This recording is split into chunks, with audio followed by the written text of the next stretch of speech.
Hello, everyone. Welcome back to yet another political episode.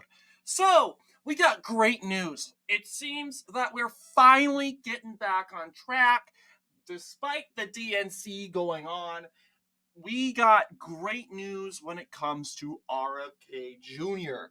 In the beginning of the race, RFK Jr.'s role seemed to be helping Trump in needs of bringing moderates that honestly don't like Trump and that are more favorable for Biden over Trump, that are more negative between these two, but would choose Biden over Trump to the Kennedy debate. But now, with Kamala Harris, it seems that Kennedy is hurting Trump, and and he knows this too. In fact, Kennedy is very concerned over a Harris presidency than a Trump presidency. In fact, I think he's more in favor of a Trump presidency. He really is kind of neutral. He has been asking individual like both the Harris and Trump campaigns for a spot in the cabinet, a cabinet position, if he is to, of course, in this case, drop out and endorse. So he asked the Harris campaign at first, and the Harris campaign gave the middle finger. Kamala Harris gave the middle finger to her. He's like, "We don't need you." And in fact, I mean, you would argue and say, "Hey, you know what? Someone so critical and pivotal like RFK Jr. has the Kennedy name, a name that is very famous, giving you the endorsement. You would think that would help Kamala Harris. But Kamala Harris also knows, I want you to stay in the race, right? Kamala Harris needs RFK Jr. to stay in the race because RFK Jr. takes Trump votes. He's taking right-wing conservative votes. And if RFK Jr. is to step out of that race, then you got two characters like Jill Stein and Cornel West pulling more progressive votes. We've seen a lot of energy from the Free Palestine movement, and that hasn't really seemed to change when Kamala Harris stepped into the ring. So the question is, okay, yeah, Jill Stein, Cornel West, between the two of them, they're going to be pulling more of the progressive Free Palestine votes. And the votes that most likely did go and vote for Biden out of Trump derangement syndrome. And those votes is what the Harris campaign really needs. But if Kennedy's in the race, she doesn't need to worry as much about those votes because Trump needs the Kennedy votes in order to win. Well, if Kennedy drops out, endorses Trump, and says, "Hey, you know what? Kamala Harris is a threat," then the more moderates, or in this case, Trump supporters that are a part of the Kennedy campaign, are likely to listen to him. And what and people will most likely take it seriously when people like Kennedy, RFK Jr. are speaking out and saying, "All right, guys, they're not kidding. Kamala Harris is a threat." People will take people will take Trump more seriously because a lot of moderates and average American are like, sure, Kamala Harris is a threat. This is like, you're just saying that because she's your opponent. Well, take it from an independent moderate like RFK Jr., who necessarily isn't a Trump fan and he has been a lifelong Democrat. And he's openly saying, "Hey guys, Trump is not grifting. This threat is true," because believe Kamala Harris has a radical agenda. She has a Bernie Sanders like agenda. And we've seen how the Democratic Party and just moderates in general moved super quickly to make sure a Bernie Sanders presidency didn't happen. It didn't happen both 2016 and 2020. The Democrats and moderates alike collided and make sure that happened. Well, guess what? Supposedly, Kamala Harris, as you know, she has already taken the nomination. She is now officially the Democrat Party nominee. She is now going to face Donald Trump. You got our choices. Two choices, guys. We got our official pick. It's Kamala Harris versus Donald Trump. The rematch is done. No more rematch. It is a open seat contest. The Republican nominee is Donald Trump. The Democrat nominee is Kamala Harris. This is your two choices. A lot of people, a lot of moderates are saying, oh, Trump is too far right. I want to disagree with that. Trump is not far right. Trump is a big tent politician. What is big tent? Well, big tent is a catch-all ideology.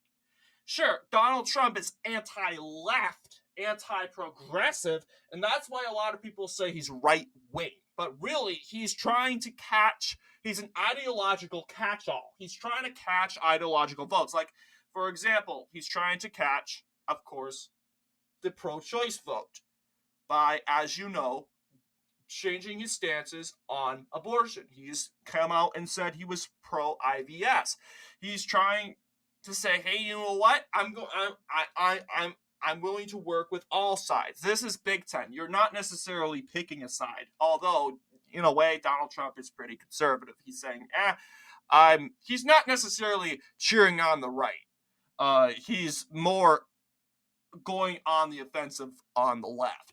So yes, Donald Trump is more centrist. I wouldn't say centrist. Big Tent is more different than centrist, guys. A lot of people say Big Tent / catch-all is the same as centrist. Big Tent and catch-all is more to benefit yourself or a certain benefit yourself and your ideology than really your views when it comes to the centrist position.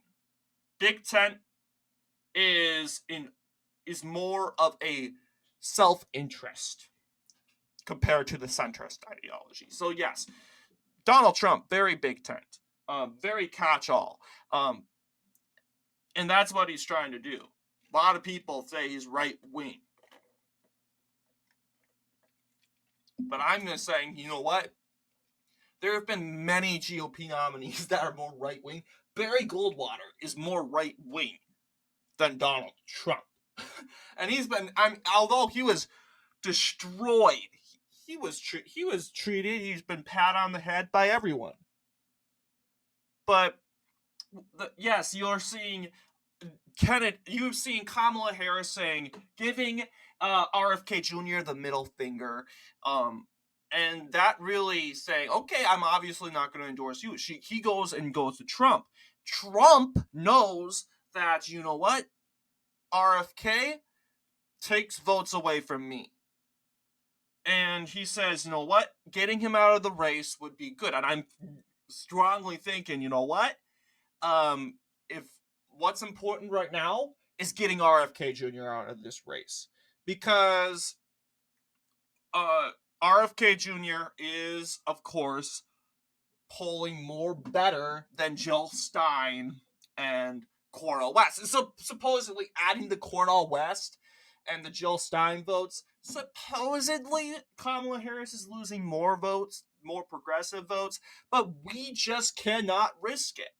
And we just want to go in this thinking, all right, the reason if Trump happened to lose, it would be because of RFK. If Trump loses the election, it would be because of RFK Jr. And although he would be setting a record amount of votes, all he needs is 5% of the popular vote in order to establish his own party. 5%. That would be a record. But like Nicole Shanahan said, I'm going to call her left wing, because you got to be a far left.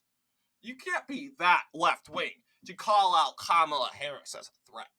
I would definitely say Nicole Shanahan's a liberal. I wouldn't go as far as calling her as a progressive, because a progressive would never criticize the Harris campaign. I mean, Cornel West is far left, but he's criticizing the Kamala Harris campaign for different reasons. I mean, he's basically criticizing the campaign for not being far left enough. But Nicole Shanahan, she's going as far as criticizing the Harris-Walz campaign as being too far left. And yeah, she's a liberal, But she's going as far as saying, I'm going to go and endorse Donald Trump. She's open to endorse and vote for Donald Trump. And that actually does show. If you get people like Nicole Shanahan, sure, I know you got individuals, blanking on her name, but Amber Rose, who is a very progressive, pro-feminine model endorsing Trump. And she's still sticking on her word, guys. She is not buying this Kamala Harris garbage. People go up to her and they say, "Hey, since you got Kamala Harris she's going to be the first woman president. Do you consider switching to the Harris campaign?" She goes, "Nope, nada." I have no doubt about it. If Harris was announced her campaign back in 2023, Amber Rose would have sold her soul to the Harris campaign. But because she did research and because the liberal left went and spat spitballs all over her, do you think Amber Rose is just going to jump off ship? No, she's not going to surrender her soul. She's not going to bow down to the people that literally spat spitballs at her. She's sticking with Trump, and although she would have loved to see the first woman female president, I think what the moves she has made in the RNC and the commitment she has made and the money she gave to the Trump in support for the Trump campaign, I think she's staying. And you get Nicole Shanahan, who is more liberal. You're getting more liberals and moderates going to the Trump campaign. That's what we want.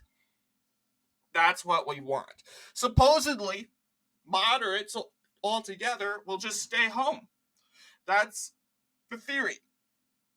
But most moderates will go out and vote. And it's going to be hard. The question is, who's less radical? A lot of people say, if you go up to a moderate, they'll tell you this is probably the most populistic election in U.S. history. Although Harris is establishment Democrat, that doesn't mean she's not far left. Being establishment Democrat does not mean you're not far left. Barry Goldwater was GOP establishment, and he was right wing. He was more libertarian, though. Yeah, I'm telling you. You got left-wing Kamala Harris, who's enacting Bernie Sanders-like policies. And you got Donald Trump, who people deem as far-right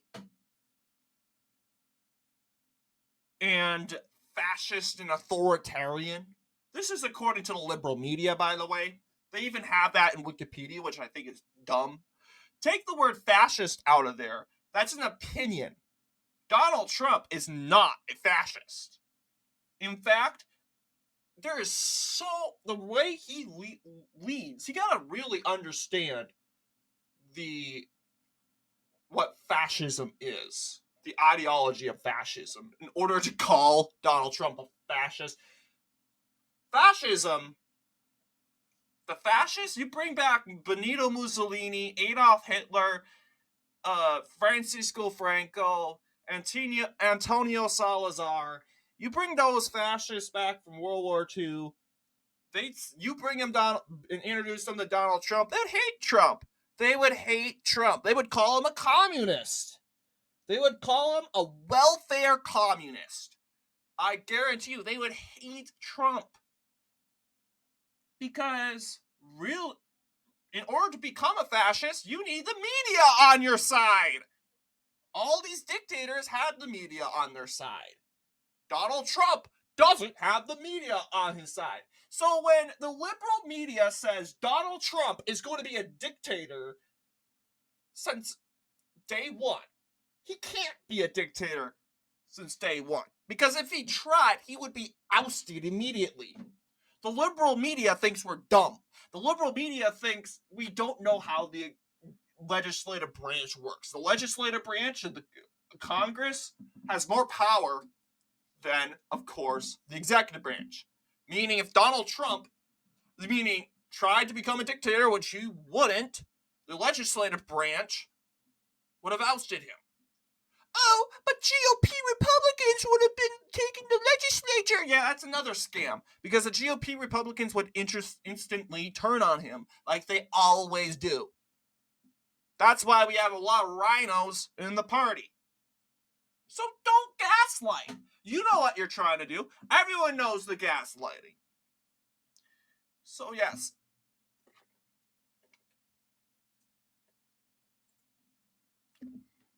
I'm excited. An hour ago, Donald Trump says he's open to giving Kennedy a cabinet position in return for an endorsement and him dropping out. I think he should pursue that. I think having Kennedy in your administration, although he's ideologically different, I think very similarly he agrees with Trump on some stances. And honestly, I think they're very similar to ideology. They have their disagreements, but they're very similar. I think Kennedy would very well influence and better a second Trump administration. Not only that, signal to moderates that this is the right way to go. This is the more moderate ticket. If you have a individual like Robert Kennedy, who the Kennedy family, Kennedy ideology has always been known for moderate politics. You have the Kennedy vote going for Trump. You know that's the Trump ticket's more moderate. There's no denying that. If Donald Trump was the most radical, more radical than Kamala Harris, then Kennedy might as well not endorse anyone or go for Kamala Harris. Let's keep in mind, this guy's a lifelong Democrat, and he's making a huge move. And not only that, a controversial move for his family. For the very first time, the Kennedy vote is going for a Republican. This is a historic endorsement. A bold endorsement. So this is a consequential endorsement. So yes, Kamala Harris, it doesn't really matter what her decision she made before. A lot of people say, oh, she should have accepted RFK's endorsement. Yeah, she could have, or she could have, or in the end of the time, she's afraid of course, those Kennedy votes going to Trump. Sure, she might get some moderate votes. Well, those moderate votes could go to Trump too. Who knows? She's in a pickled situation, so she calls Kennedy an anti-vaxxer and a conspiracist and just says, we don't need you. Which is true, because if Kennedy joins Harris, it's only hurting her, because you need Kennedy in the race so he can take the Trump votes. Trump, on the other hand, needs Kennedy out. So he's like, oh, of course you can be in the cabinet. And I highly insist that he do that. So what do you guys think in regards to Kennedy allegedly dropping out? I think it's more likely he is than he isn't.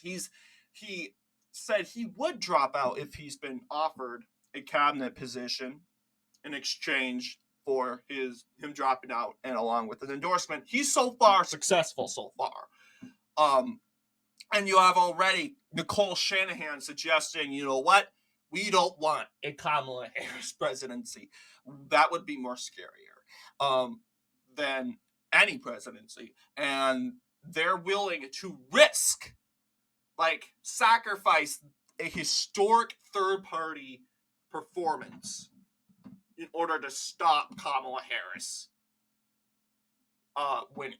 So that is good sign. And I think most likely this is what's going to happen in a matter of days or just today in general. But what do you guys think? Let me know down below, and as always, I'll see you all in the next political episode.